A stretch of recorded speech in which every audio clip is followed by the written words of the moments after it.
नमस्कार, मैं हूं संजय शर्मा। आप देख रहे हैं 4 PM news network.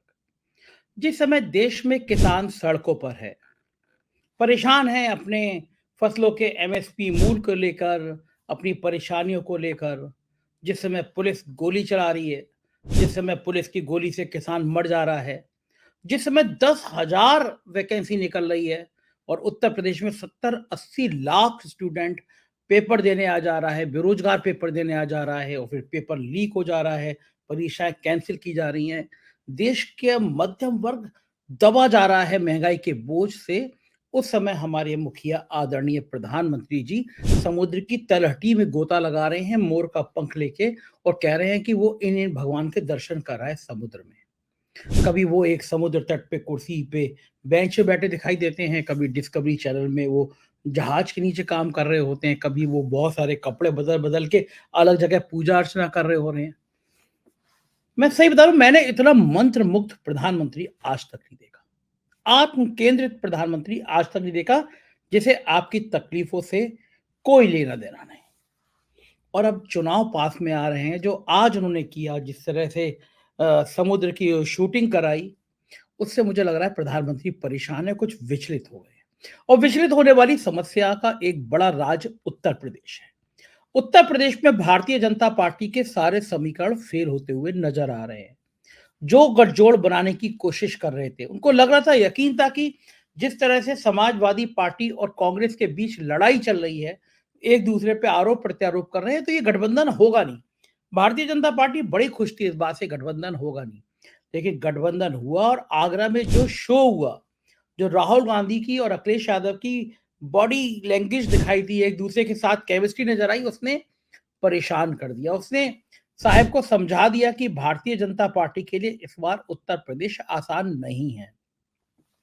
Uttar Pradesh में ऊंची जातियों का, जो बीजेपी का वोट बैंक मानी जाती थी, ठाकुर ब्राह्मण, उनका कांग्रेस के प्रति जो रुझान बढ़ रहा है, उसने भी बीजेपी को बेचैन कर दिया है। भारतीय जनता पार्टी जानती है कि अगर कोई बड़ा दलित कार्ड खेल दिया गया, कोई बड़ा दांव चल दिया गया, अगर खड़गे को रायबरेली से चुनाव लड़ा दिया गया, तो सारा गेम पलट जाएगा। जयंत चौधरी को बड़े मन से मोदी जी लाए थे, लेकिन जयंत चौधरी का कार्ड पिट गया। जो सर्वे कराया भारतीय जनता पार्टी ने, जो अपने नेताओं से जानकारी करी, उससे पता चल गया कि जाट जयंत के इस बदले हुए रूप से बहुत नाराज हैं। उनको लग रहा है कि जिस तरह दिल्ली में जाट समुदाय की लड़कियों को, खिलाड़ियों को घसीट घसीट के ले जाया गया, उन्हें पीटा गया, उन्हें अपमानित किया गया, उनके शरीर से छेड़खानी की गई, उसके बावजूद जयंत चौधरी उधर चले गए। जिस तरह सत्यपाल मलिक को, एक बड़ा बड़ा नेता, मतलब एक बड़ा इंसान जो गवर्नर था, 300 करोड़ की रिश्वत छोड़ दी, अगर साहब की चमचागिरी करते रहता तो लगातार गवर्नर बना रहता, उसको जिस तरह उसके बीमारी की हालत में छापे डलवाए जा रहे हैं, जाट समुदाय में बहुत नाराजगी है। और जयंत के आने के बाद भी ये नाराजगी कम नहीं हो रही है। यही कारण है कि जयंत के अभी तक प्रधानमंत्री मोदी के साथ, अमित शाह के साथ फोटो सामने नहीं आया है। जयंत परेशान है। इंडिया गठबंधन, एनडीए, दोनों तरफ की हालत ऐसी है कि ना घर के रहे और ना घाट के रहे। तो क्या है इन हालात में किसान आंदोलन के बाद उपजे आक्रोश को लेकर, और पश्चिमी उत्तर प्रदेश में क्या जयंत के जाने से भाजपा को फायदा होगा या नुकसान होगा, इस विषय पे मैं आज एक बहुत पढ़े लिखे किसान नेता से अपनी बातचीत आपको सुनवाना चाहता हूं। पुष्पेंद्र सिंह उन किसान नेताओं में से हैं जिनके लेख दुनिया भर के बड़े हिंदी और अंग्रेजी अखबारों में छपते हैं। बहुत योग्य हैं, पढ़े लिखे हैं और बहुत विषय की जानकारी रखते हैं। तो मैं आपको सीधे ले चलता हूं पुष्पेंद्र जी के पास।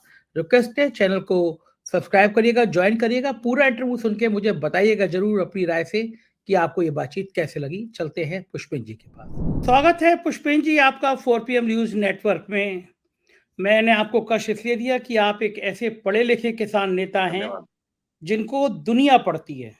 आपके लेख Indian express, times of India और देश के तमाम बड़े बड़े अखबारों में छपते हैं, हिंदी और अंग्रेजी दोनों में छपते हैं। और आप जिस तरह से किसानों का पक्ष रखते हैं, किसानों की बात रखते हैं, वो बेमिसाल है। मतलब मैं जितने किसान नेताओं को जानता हूं, उसमें मैं आपके लिए मेरे दिल में सम्मान इसलिए है कि मैंने जब भी आपसे बात की है तो आपके दिल में, आपकी जवान पे किसानों का दर्द झलका है। मैं आज आपसे ये बात करना जी, चाह रहा हूँ कि धन्यवाद। हरियाणा, पंजाब सब किसान आ रहे हैं, आंदोलन चल रहा है और कमेंट किया जा रहा है। कुछ जो गोदी मीडिया के लोग हैं वो कह रहे हैं कि भैया ये तो केवल पंजाब के किसान है, देख लो हमारा यूपी का किसान कहाँ है। तो यूपी के किसान क्या इस आंदोलन से दूर हैं या यूपी के किसान अब अलग हट गए हैं? और बल्कि आप बुरा मत मानिएगा, आरोप लगता है कि अब जयंत चौधरी चले गए हैं तो किसान भी अब भारतीय जनता पार्टी का गुणगान गाने लगे हैं। देखिए संजय जी, सबसे पहले तो मुझे जो आज सूचना मिली है, आपके चैनल के जो है सबसे ज्यादा व्यूज मिले हैं पिछले 1 महीने में। और उसके लिए आपकी मेहनत, आपकी टीम और आप सब लोगों को बहुत बहुत मुबारकबाद। आप नंबर 1 पोजीशन पे पहुंच गए, 10 करोड़ से ज्यादा व्यू आपको मिले हैं। ये कोई छोटी बात नहीं है। ये बड़े बड़े दिग्गज यहाँ हैं और आपने अपनी मेहनत के बलबूते पे जो मुकाम बनाया है वो बिल्कुल जो है एक तरीके से अविश्वसनीय है। तो आगे भी आप ऐसी तरक्की करेंगे, हमें बहुत बहुत जो है ये विश्वास है। शुक्रिया भैया। अब किसान आंदोलन के विषय में जो आपने प्रश्न पूछा है, देखिए किसान आंदोलन अभी फिलहाल पंजाब और हरियाणा में तो उग्र रूप एक तरीके से लिया हुआ है। वहां बॉर्डर पर इंटरनेशनल बॉर्डर बना करके उनको बिठाया हुआ है। एक किसान की गोली लगने से जो है दुखद शहीदी भी हो गई है। और हरियाणा के किसान जो उस आंदोलन को ज्वाइन करना चाहते हैं, उनके ऊपर तरह तरह के अत्याचार, उनके लाठी और आंसू गैस के गोले या उनके ऊपर एनएसए या तरह तरह के नोटिस और पुलिस या तंत्र जो है पूरा गांव गांव के बाहर लगा दिया गया है ताकि कोई ज्वाइन ना करे। उसके बावजूद भी लगातार पंचायतों का दौर जो है जारी है। ये तो हुई वहां की बात। वहां पर पंजाब में के जो किसान बैठे हैं, अभी उन्होंने 29 तारीख तक के लिए सारी चीजें आगे के लिए डिसीजन जो दिल्ली कूच का है उसको मुलतवी किया है। और वो इसलिए किया है कि अभी वो इंतजार कर रहे हैं कि एफआईआर जो एक हमारा किसान युवा भाई उसमें शहीद हुआ था गोली लगने से पुलिस की, उसका जो है अंतिम संस्कार होने से पहले उसका पोस्टमार्टम होना है। और उससे पहले मांग ये है कि एफआईआर दर्ज हो उन पुलिस वालों के खिलाफ या जो भी उसमें दोषी थे, ताकि आगे कोई इस तरह की घटना जो है कारित ना कर सके। तो यहाँ पर मुआवजा देने के लिए 1 करोड़ रुपए का और नौकरी देने के लिए उसके परिवार में वो सहमति बन गई है, लेकिन ये मांग पेंडिंग है। इस कारण अभी उस काम को नहीं किया गया है। तो बाकी यहाँ एसकेएम ने भी अपने काम जो है समर्थन इसको दिया है। एसकेएम ने अपनी तरफ से जो संयुक्त मोर्चा था पुराने वाला जिसने दिल्ली आंदोलन किया था, उसमें रेल रोको, रोड जाम करो या ट्रैक्टर मार्च करो, इस तरह के तमाम कार्यक्रम हैं। और वेस्टर्न यूपी में भी ये कार्यक्रम शुरू हुए हैं। हालांकि दिल्ली को घेरने का काम अभी डायरेक्टली कोई प्रोग्राम एसकेएम ने नहीं शुरू किया। जी ये बात तो ठीक है, लेकिन मुझे बताइए, आप आंदोलन को कई दिन हो गए, अभी आप केवल संयुक्त किसान मोर्चे का आप मैं देख रहा हूँ केवल बयानों तक सीमित है। एक दिन ट्रैक्टर मार्च निकाल दिया। क्यों नहीं आप यहाँ के किसान, हरियाणा के किसानों के पास जाते? जब दिल्ली की घेरने की बात आई थी, आप लोग जब मार्च कर रहे थे, दिल्ली में किसान आंदोलन चल रहा था, तो उस समय तक तो हरियाणा, पंजाब, उत्तर प्रदेश हर जगह का किसान बैठा हुआ था। लेकिन इस बार उत्तर प्रदेश के किसान क्यों नहीं हरियाणा के किसानों को जाके समर्थन कर रहे? नहीं, देखिए किसानों का समर्थन तो है, लेकिन कहीं ना कहीं एक फैक्टर जो आपने जिक्र भी किया, देखिए जो जयंत चौधरी ने जाकर के किसानों का साथ छोड़ के जिस प्रकार जयंत चौधरी भाजपा के साथ मिल गए, उसका भी कहीं ना कहीं असर हो रहा है। और मुझे बड़े दुख के साथ कहना पड़ रहा है कि जयंत चौधरी जी न केवल अपने दादाजी की जो विरासत थी उसको भूल गए, उनके सिद्धांतों को भूल गए।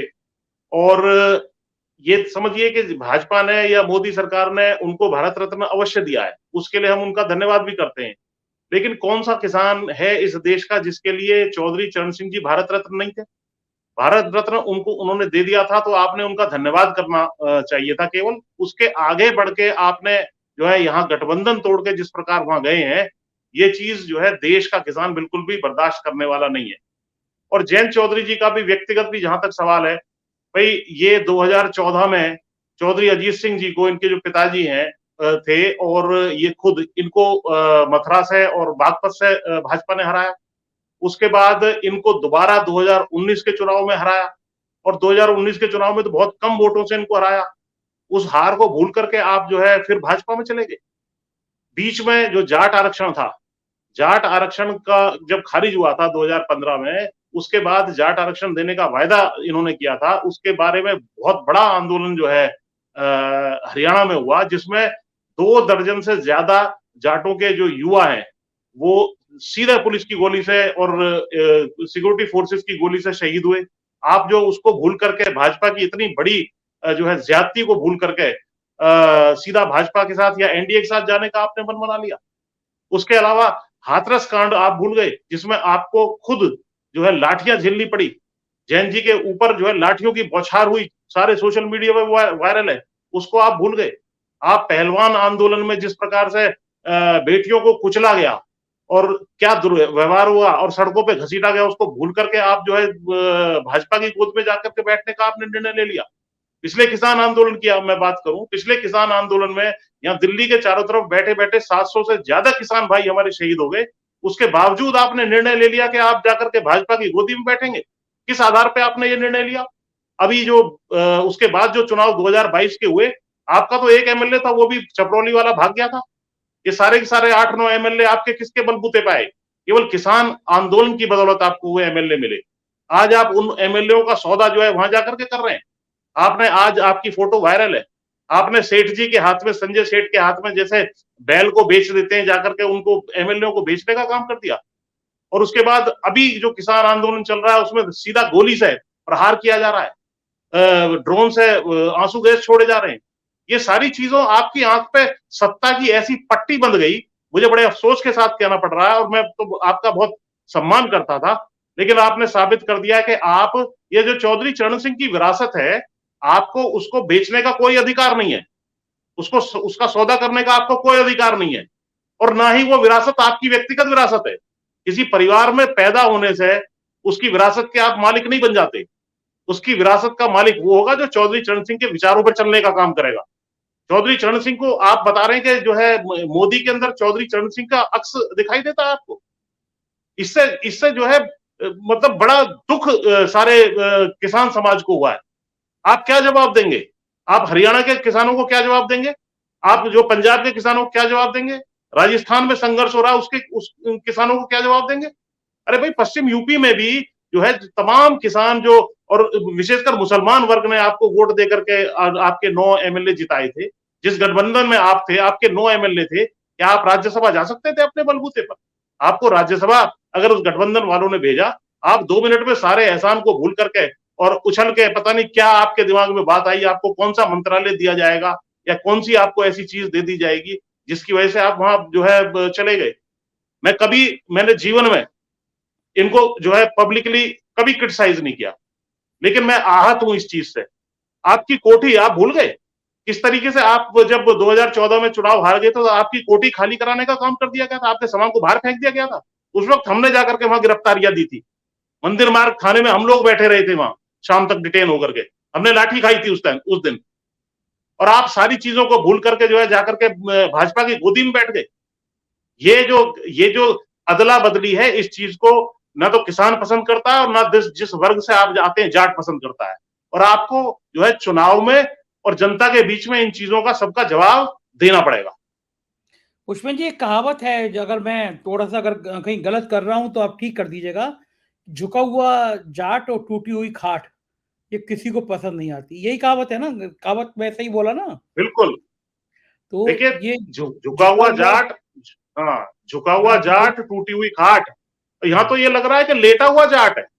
लेटा हुआ जाट। अरे मैं लेटा दूसरी हुआ बात पड़ा हुआ जाट है ये तो। ये पढ़ा तो हुआ, मैं मतलब दूसरी बिल्कुल बात ही आपने हद कर दी है जिस तरीके से जो है आपने इस तरीके के निर्णय लिए हैं बिना किसी को कॉन्फिडेंस में लिए। मैं जी पुष्पन जी, मैं ये पूछना चाह रहा हूँ कि जाट वो कौम है, वो बहादुर कौम है जो अपना सर कटा सकती है। अपनी बहन बेटियों की इज्जत पे अगर कोई उंगली उठा दे तो जाट सर कटा देगा, लेकिन कंप्रोमाइज नहीं करेगा। वो जो महिला खिलाड़ी थी, जिनको पार्लियामेंट के उद्घाटन के दिन सड़कों पे घसीटा गया, जो उन्होंने बयान दिए कि उनके शरीर के संग किस तरह छेड़खानी की गई। सत्यपाल मलिक जैसा जुझारू नेता जिसने गवर्नरशिप को लात मार दी, दोबारा गवर्नर बन सकते थे वो। 300 करोड़ की रिश्वत ठुकरा दी जिस इंसान ने। वो जयंत की इतनी तारीफ करते थे। जिस समय महिला खिलाड़ियों को घसीटा गया, उस समय जयंत बहुत भावुक हो जाते थे कि मेरी बहनें हैं, मेरी माताएं हैं। वो जयंत चौधरी सत्ता के लालच में इतना बदल गए, अब वो सांसद ब्रजभूषण सिंह का प्रचार करने भी गोंडा जाएंगे। अगर जब वो भारतीय जनता पार्टी में आ गए हैं तो सहयोगी दल है उनका, फिर वो प्रचार करने भी गोंडा जाएंगे। ब्रजभूषण सिंह जिंदाबाद के नारे भी लगवाएंगे। तो उस क्षण में मैं जयंत की तो बात ही नहीं कर रहा, क्योंकि जयंत ने अपना चरित्र दिखाया कि वो सत्ता के साथ हैं। लेकिन मैं उन जाट समुदाय की बात आपसे पूछना चाहता हूं पुष्पेंद्र जी, क्योंकि आप भी जाटों के नेता रहे हैं, आप भी हजारों जाटों से मिलते हैं, कि जो जयंत चौधरी के साथ खड़े होंगे जाट, उनके दिल में साक्षी मलिक का चेहरा नहीं आएगा। उनको नहीं लगेगा कि हमारी बहू बेटियों को इस तरह सड़क पे घसीटा गया, उनके शरीर से खिलवाड़ किया गया, सतपाल मलिक जैसे बहादुर आदमी के घर सीबीआई के छापे पड़वाए गए, जाट समुदाय के लोगों पे लाठियां चलवाई गई, 700-800 किसानों की मौत हो गई आंदोलन में, उसमें बड़ी संख्या में जाट थे। ये दर्द क्या जो जयंत के संग जाट खड़े होंगे, उनको ये सब तस्वीरें क्या उनकी आंखों के सामने नहीं घूमेंगी? देखिए, घूमनी तो चाहिए, लेकिन सत्ता के नशे में आकर के आदमी क्या निर्णय ले ले और क्या उसके अंदर था। अरे आप जब 10 साल से सत्ता से बाहर थे, आप संघर्ष कर रहे थे, कम से कम आप सही के साथ खड़े तो थे। भाजपा जो सारे लोकतंत्र को खत्म करने पे उतारू है, किसी की भी जो है आंदोलनकारी को कुचलने पे उतारू है, उसके साथ आप आके खड़े हो गए। आप तो कहते थे मैं चवन्नी नहीं हूं जो पलट जाऊंगा। मैं बड़े जो है दुख के साथ कह रहा हूं कि आप वाकई चवन्नी ही निकले। आप चवन्नी ही निकले और आप पलट गए, और अब आप उनकी जेब में पड़ी हुई चवन्नी है। आपके साथ वो कुछ भी व्यवहार कर सकते हैं। आपने तो कह दिया आप जाएंगे। बड़ी बड़ी बातें हुई थी, हमें राज्यसभा मिलेगी, हमें मंत्रालय मिलेगा, हमें जो है इतनी सीटें मिलेंगी। अभी तक आपका कोई मीटिंग ना प्रधानमंत्री से हुई है, ना गृह मंत्री से हुई है। आपकी स्थिति कहीं राजभर जैसी ना हो जाए, घर के रहे ना घाट के, ऐसी स्थिति हो गई है। भाई आपके साथ जब एक पार्टी चल रही है, कैराना के ये खतौली के उपचुनाव में भी आपका साथ उन्होंने दिया और आपका एक विधायक जीता, कैराना में भी दिया, तो बाकी सब चीजें ठीक चल रही थी। तो आपको अचानक कौन सा ऐसा भूत सवार हुआ कि आप सारी चीज को छोड़ करके, तिलांजलि दे करके, जो चौधरी चरण सिंह जी के सारे सिद्धांत हैं उन्हें छोड़ करके आप तत्काल आनन फानन में जो है आपका ऐसा दिल जीत लिया उन्होंने। अरे आपके जो है चौधरी चरण सिंह जी को भारत रत्न देना डिजर्व करते थे वो। कपूरी ठाकुर जी को दिया जा रहा है, अन्य लोगों को दिया जा रहा है। चौधरी चरण सिंह जी की तो बहुत लंबे समय से मांग थी, और वो कौन सा किसान है जिसके लिए चौधरी चरण सिंह भारत रत्न नहीं थे। आपने धन्यवाद करना चाहिए था, लेकिन तुरंत ही कमिटमेंट कर दिया। यहां से आप नाराज होकर चले गए, जबकि कोई ऐसा कारण मेरी नजर में तो आया नहीं, और सारी चीज को आपने जो है मटियामेट करने का काम कर दिया। क्या जवाब देंगे हम जाकर के? अगर हम हरियाणा में चले जाएं, वो लोग कहते हैं कि यूपी से आए हो, आप लोगों का कोई भरोसा नहीं है, कब आप पलट जाओ। क्या जवाब देंगे हम उन लोगों को? सारी हमारी साख जो है मिट्टी में आप लोगों ने मिला दी है। ये बात आप बिल्कुल सही कह रहे हैं कि आप अगर हरियाणा में जाएंगे तो अब उत्तर प्रदेश के जाट नेता, चूंकि वो चौधरी साहब का परिवार बड़ा जाट नेता परिवार माना जाता था, चरण सिंह, अजीत सिंह और फिर जयंत, सवाल तो खड़े होते ही होते हैं कि भाई तुम यूपी से आए हो, तुम पलट जाते हो, चवन्नी की तरफ पलट जाते हो। पुष्पेंद्र जी, बहुत पीड़ा होती होगी ना आपको ये सब देखकर और आपके साथियों को ये सब देखकर? देखिए, हम ये समझते थे कि भाई जयंत चौधरी के रूप में एक बहुत बढ़िया नेता हमें मिला है, जो चौधरी चरण सिंह जी की विरासत को आगे लेकर के जाएंगे। और हम तो इनके पक्ष में ही, जो भी एक तरीके से जो किसान आंदोलन था, उसमें लगातार हमने इतनी जबरदस्त मेहनत की, उसी का परिणाम रहा। 700 किसानों की यहाँ शहीदी हुई। आपने जो है देखा कि भाई आपके 9 विधायक जीत गए। आपके 9 यानी पॉलिटिकल पावर जो भी आपको मिली है, वो किसानों के बलबूते पे मिली है। आप बताइए, आप अपने नाम पे बता दें, जयंत चौधरी पिछले 2009 से आप सांसद हैं, उससे पहले से आप राजनीति में एक्टिव हैं। व्यक्तिगत रूप से इनका क्या अचीवमेंट है आज तक? कोई अचीवमेंट ये बता दें। केवल जो है गठबंधन के बदौलत 2 चुनाव ये जीते, लड़े थे 14 और 19 का, बिना गठबंधन के, वो उसमें ये हारे हैं दोनों। तो ये जो चीज हुई है, ये बिल्कुल भी पच नहीं रही है लोगों को। बड़े बड़े परेशान है। हमारे पास भी लोगों के फोन आते हैं, क्योंकि आपको शायद जानकारी हो, मैं जो है 2010-11 में नेशनल जनरल सेक्रेटरी था युवा में, लोकदल में ही। तो लोग समझते हैं कि भाई लोकदल के समर्थक हैं, और सबको माना भी जाता है भाई हम चाहे कुछ भी करें, यहाँ पर किसान आंदोलन करें, कुछ करें, लेकिन वोट कम से कम जो है लोकदल को ही देते थे। लेकिन अब जो ऐसी स्थिति आ गई है कि लोकदल को दी हुई वोट तो अच्छा, ये विधायक किसके खिलाफ जीत के आए थे? भाजपा के खिलाफ जीत के आए थे। तो जनता ने जो वोट दी थी इन भाजपाओं को विधायक बनाने के लिए, वो भाजपा के खिलाफ मैंडेट दिया था कि हम भाजपा के विधायक को हरा रहे हैं और आपके कैंडिडेट को जिता रहे हैं। तो ये आप अब जाकर के उसी की गोदी में बैठ गए। आज जिस तरह की प्रदर्शनी वहां पे मथुरा में हुई है, 9 विधायक बैठे हुए हैं, आपके बगल में सोफे पर जो है संजय सेठ बैठे हुए हैं, जैसे सेठ जी के हाथ में आप इन बैलों को देने जा रहे हैं कि ये पकड़िए और आपने क्या लिया क्या नहीं लिया, मैं उस पर नहीं जाना चाहता।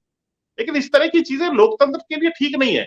और जाटों का करैक्टर, किसानों का करैक्टर नहीं है ये कि इस तरीके से एकदम अचानक पलट जाए।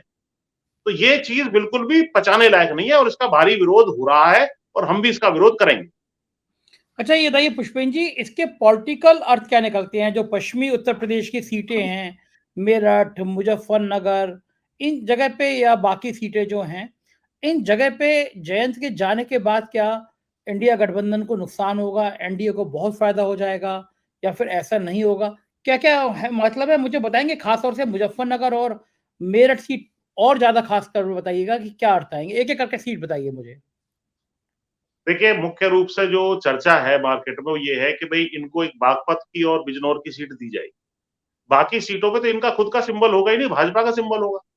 अब वो 2 भी दी जाएंगी या ऐसी स्थिति आ गई है क्योंकि दूसरा दरवाजा भी इनके लिए बंद हो चुका है। हो सकता है इनको एक सीट में दे दिया जाए या इनसे कह दिया जाए भाई नमस्कार, जाट तो हमारे साथ हैं, उनका जो विश्वास है। लेकिन मुझे जो लग रहा है जाट जितना आहत हुआ है इनके निर्णय से और जिस तरह का माहौल किसान आंदोलन में दोबारा से बना है और बैरिकेड लगाए हैं, आंसू गैस के गोले छोड़े हैं, तमाम चीज को हर जो है घर-घर में जाकर के बच्चा जो है इस चीज को देख रहा है, पूरी नजर बनाए हुए है उस आंदोलन के ऊपर। तो पॉलिटिकली तो इनको बहुत बेनिफिट वहां जाने से हुआ है, ऐसा मुझे नहीं लगता। और बाकी अन्य सीटों पर भी जो है जाट स्वतंत्र रूप से निर्णय लेगा और कांग्रेस की तरफ भी, सपा की तरफ भी उस तरीके से मूवमेंट होगा कि भाई हमें भाजपा के खिलाफ जो जीत रहा होगा, उसको वोट देने का काम जो है करने जा रहा है जाट, जो मेरा अपना हक है। जी। अच्छा, मुझे ये बताइए कि पश्चिमी उत्तर प्रदेश में जाटों के अलावा एक चंद्रशेखर भी एक बड़ी भूमिका अदा करते हैं, चंद्रशेखर उर्फ रावण। उनका क्या सीन है और वो कितना असर डालेंगे? क्या जैन से दोस्ती कामयाब रहेगी, उसी तरह चलेगी, वो भी बीजेपी में चले जाएंगे या बीजेपी के खिलाफ रहेंगे? चंद्रशेखर की कितनी बड़ी भूमिका होगी? देखो देखिए, जहां तक चंद्रशेखर जी का सवाल है, चंद्रशेखर जी सिद्धांतवादी और अपने अम्बेडकराइट मूवमेंट को आगे लेकर के चल रहे हैं। बहुजन की आवाज को वो उठा रहे हैं मजबूती से। अभी फिलहाल जितना मैं जानता हूं वो उनके का फोकस नगीना सीट के ऊपर है। तो नगीना सीट पर वो जो है अपनी लड़ाई लड़ रहे हैं, अपनी तैयारी कर रहे हैं। अब वो इंडिया गठ भाजपा में तो उनका जाने का कोई किसी कहीं से कहीं तक कोई सवाल उठता ही नहीं है, क्योंकि वो जो है इस तरीके से उल्टा पलटी यहाँ आ जाए वहां चले जाए, तो वो भाजपा के खिलाफ जो राजनीति है उस गठबंधन में रह सकते हैं। गठबंधन में स्थान मिल जाए बहुत अच्छा, ना मिले तो वो इंडिपेंडेंटली भी जीतने में सक्षम है और उन्होंने बड़ी जबरदस्त वहां पर मेहनत कर ली है, बड़ी हवा बनाई हुई है। और मैं बता रहा हूं कि वो निश्चित रूप से नगीना सीट को अच्छे मार्जिन से जीतने जा रहे हैं। एक आखिरी सवाल कि क्या जयंत वापस इंडिया गठबंधन में लौट सकते हैं? देखिए, ये तो बड़ा मुश्किल सवाल है कि अब ये इतना कहने के बाद और यहाँ के रास्ते भी लगभग बंद हो गए, आएंगे तो जैसे कह रहे थे कि किस मुंह से मना करूं, तो अब इनको किस मुंह से यहाँ आकर के एडमिट होंगे कि भाई यहाँ पर मुझे ले लो। तो अब तो बिल्कुल ही जो है स्थिति मतलब ऐसा लग रहा है कि गड्ड-मड्ड कर दिया है इन्होंने और यहाँ पर भी इनका स्थान नहीं बनेगा। यहाँ भी ये लोग कहेंगे कि ठीक है भैया आ जाओ, 2 सीट ले लो, तुम्हें 2 सीट वहां मिल रही थी और ऐसा बयान भी आया था। पिछले दिनों जो है अखिलेश जी का बयान आया था, भाई हम तो 7 दे रहे थे, वहां तो इनको 2 ही मिल रही है। तो कहाँ 7 सीटें, कहाँ 2 सीटें? अरे भाई 2 सीटें उसमें से भी आप खुद लड़ रहे हैं, नहीं लड़ रहे हैं, इसका बहुत जो है साफ नहीं है। तो इन्होंने जो है पॉलिटिकल एक मिसकैलकुलेशन में इमोशनल होकर के या किसी के दबाव में ये ऐसा निर्णय ले लिया जिसका खामियाजा लॉन्ग टर्म में जो किसान ब्रांड है, जाट ब्रांड है, उस सबको और पश्चिम उत्तर प्रदेश को विशेषकर उठाना पड़ेगा। जो नाराजगी हमारे प्रति हुई है, हरियाणा में हुई हो और चाहे पंजाब के किसानों को, मतलब हम लोग मुंह दिखाने काबिल नहीं रहे कि हमारे लीडर उठा करके वहां चले गए जहां पर जिनका विरोध कर रहे हैं, जिनसे गोली हम खा रहे हैं, जिनसे खुद ये लाठी खा रहे हैं, इनका मकान खाली करा लिया, क्या सारी चीजें इनके खिलाफ है, फिर भी वहां जाने का काम कर दिया। ठीक बात है। जी। बहुत बहुत शुक्रिया पुष्पेन जी, आपने मुझे इतना समय दिया, बहुत बहुत धन्यवाद, आभार आपका। तो ये थे पुष्पेन सिंह जी और जो बता रहे थे आपको हाल कि दरअसल पश्चिमी उत्तर प्रदेश की राजनीति का लेखा जोखा क्या है। मुझको यकीन है आपको ये बातचीत पसंद आई होगी, अपनी राय से अवगत कराइएगा, चैनल को सब्सक्राइब करिएगा। शुक्रिया, थैंक यू। है।